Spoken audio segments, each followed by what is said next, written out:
গুপ্ত এক লোক মন্ত্রণালয় থেকে আলোচনায় যতটুকু হয়েছে অতটুকু কেটে দিয়েছে, পত্রিকায় ছাপিয়ে দিল, আর সেটাকে নিয়ে বিশ্ববিদ্যালয়ের অঙ্গনের ছাত্ররা তারা মিছিল শুরু করলো।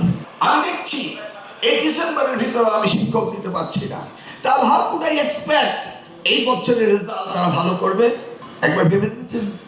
এখন আবারও বলতে হয় বিগত সরকারের কথা, কারণ তারা এই ব্যাকলগ শিক্ষায় রেখে গেল কেন? Why they did it?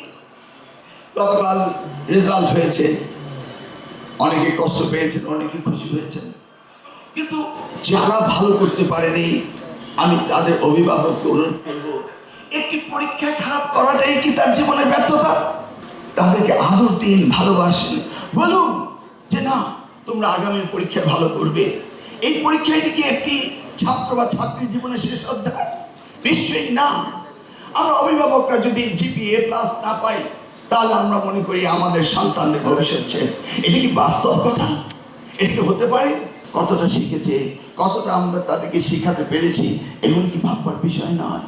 এই তো গতকাল রাত্রে আবার শুনলাম যে মিছিল হচ্ছে।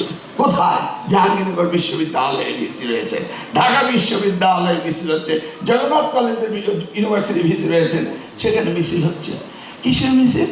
যে এমপিও শিক্ষকদেরকে ম্যানেজমেন্ট কমিটিতে দিয়ে দেওয়া হয়েছে। Who said it?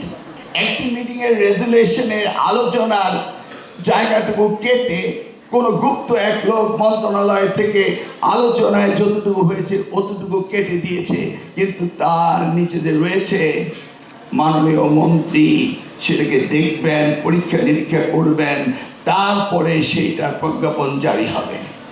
সেই জায়গাটি ওই চিঠির মধ্যে রয়েছে, সেই জায়গাটুকু না দিয়ে পত্রিকায় ছাপিয়ে দিল, আর সেটাকে নিয়ে বিশ্ববিদ্যালয়ের অঙ্গনের ছাত্ররা তারা মিছিল শুরু করলো।